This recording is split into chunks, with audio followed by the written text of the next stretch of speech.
ನಮಸ್ಕಾರ ಸ್ನೇಹಿತರೆ, ನೀವೇನಾದರೂ ವಿವೋ ಮೊಬೈಲ್ ಯೂಸ್ ಮಾಡ್ತಾ ಇದ್ದೀರಾ?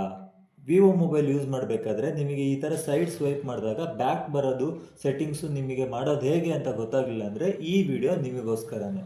ಈ ವಿಡಿಯೋ ಸ್ಟಾರ್ಟ್ ಮಾಡೋದಕ್ಕೂ ಮುಂಚೆ ನೀವೇನಾದರೂ ನನ್ನ ಚಾನಲ್ನ ಸಬ್ಸ್ಕ್ರೈಬ್ ಮಾಡಿಲ್ಲ ಅಂದರೆ ಈ ಕೂಡಲೇ ಸಬ್ಸ್ಕ್ರೈಬ್ ಮಾಡಿ ಹಾಗೂ ಪಕ್ಕದಲ್ಲೇ ಇರೋ ಬೆಲ್ ಐಕನ್ನ ಕ್ಲಿಕ್ ಮಾಡಿ. ಇದರಿಂದ ನಾವು ನೆಕ್ಸ್ಟು ಅಪ್ಡೇಟ್ ಮಾಡೋ ವಿಡಿಯೋಗಳು ನಿಮಗೆ ಬರುತ್ತೆ.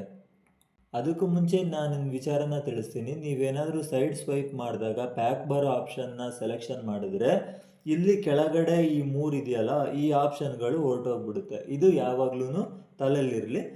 ಇವಾಗ ವಿಡಿಯೋ ಸ್ಟಾರ್ಟ್ ಮಾಡೋಣ. ಮೊದಲನೇದು ಏನು ಮಾಡಬೇಕಪ್ಪ ಅಂತಂದರೆ, ನೀವು ಮೊದಲು ಸೆಟ್ಟಿಂಗ್ಸ್ನ ಓಪನ್ ಮಾಡಬೇಕು. ಸೆಟ್ಟಿಂಗ್ಸ್ನ ಓಪನ್ ಮಾಡಿದ ನಂತರ ನಿಮಗೆ ಇಲ್ಲಿ ತುಂಬ ಆಪ್ಷನ್ಗಳು ಸಿಗುತ್ತೆ. ಇದರಲ್ಲಿ ನಿಮಗೆ ಇಲ್ಲಿ ಲಾಸ್ಟಲ್ಲಿ ಸಿಸ್ಟಮ್ ಅಂತ ಇದೆ ನೋಡಿ, ಇಲ್ಲಿ ಕಾಣಿಸ್ತಾ ಇದೆಯಲ್ಲ, ಸಿಸ್ಟಮ್ ಆಪ್ಷನ್ನ ಕ್ಲಿಕ್ ಮಾಡಿ.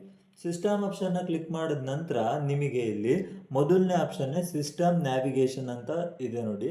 ಈ ಸಿಸ್ಟಮ್ ನ್ಯಾವಿಗೇಷನ್ನ ಕ್ಲಿಕ್ ಮಾಡಬೇಕಾಗುತ್ತೆ. ಇದರಲ್ಲಿ ನಿಮಗೆ 2 ಆಪ್ಷನ್ ಬರುತ್ತೆ. ಮೊದಲನೇ ಆಪ್ಷನ್ನು 3 ಬಟನ್ ನ್ಯಾವಿಗೇಷನ್ ಅಂತ, ಎರಡನೇದು ಗೆಸ್ಚರ್ ನ್ಯಾವಿಗೇಷನ್ ಅಂತ.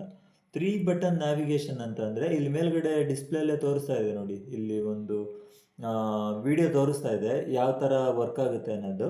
3 ಬಟನ್ ನ್ಯಾವಿಗೇಷನ್ ಅಂತಂದರೆ ಇಲ್ಲಿ ಕೆಳಗಡೆ 1 2 3 ಇಲ್ಲಿ ನೋಡಿ 3 ಆಪ್ಷನ್ ತೋರಿಸ್ತಾ ಇದೆಯಲ್ಲ, ಇದನ್ನು 3 ಬಟನ್ ನ್ಯಾವಿಗೇಷನ್ ಅಂತಾರೆ. ಗೆಸ್ಚರ್ ನ್ಯಾವಿಗೇಷನ್ನ ಕ್ಲಿಕ್ ಮಾಡಿದಾಗ ಏನು ಬರುತ್ತೆ ಅಂತಂದರೆ, ಸೊ ಈ ಥರ ಹೊರಟೋಗ್ಬಿಡುತ್ತೆ. ಅಂದರೆ ಇಲ್ಲಿ ಕೆಳಗಡೆ 3 ಆಪ್ಷನ್ ಇತ್ತಲ್ಲ, ಅದು ಮತ್ತೆ ಅದೇ ಹಳೆ ಸೆಟ್ಟಿಂಗ್ನ ಆನ್ ಮಾಡ್ಕೋಬೇಕು ಅಂದರೆ ಮತ್ತೆ ಸಿಸ್ಟಮ್ಗೆ ಹೋಗ್ಬಿಟ್ಟು ಸಿಸ್ಟಮ್ ನ್ಯಾವಿಗೇಷನ್ನ ಕ್ಲಿಕ್ ಮಾಡಿ 3 ಬಟನ್ ನ್ಯಾವಿಗೇಷನ್ ಇದೆಯಲ್ಲ, ಇದನ್ನು ಕ್ಲಿಕ್ ಮಾಡಿದ ತಕ್ಷಣವೇ ನಿಮಗೆ ಬರುತ್ತೆ. ಇದು ವಿವೋ ಮೊಬೈಲ್ನ ಸೆಟ್ಟಿಂಗ್ಸು. ನಿಮಗೇನಾದರೂ ಗೊತ್ತಿಲ್ಲ ಅಂತಂದರೆ ಈ ಸೆಟ್ಟಿಂಗ್ಸ್ನ ಇವಾಗಲೇ ಮಾಡ್ಕೊಳ್ಳಿ. ಈ ಇನ್ಫಾರ್ಮೇಷನ್ ಏನಾದರೂ ನಿಮಗೆ ಇಷ್ಟ ಆಗಿದರೆ ದಯವಿಟ್ಟು ನನ್ನ ಚಾನಲ್ನ ಸಬ್ಸ್ಕ್ರೈಬ್ ಮಾಡಿ.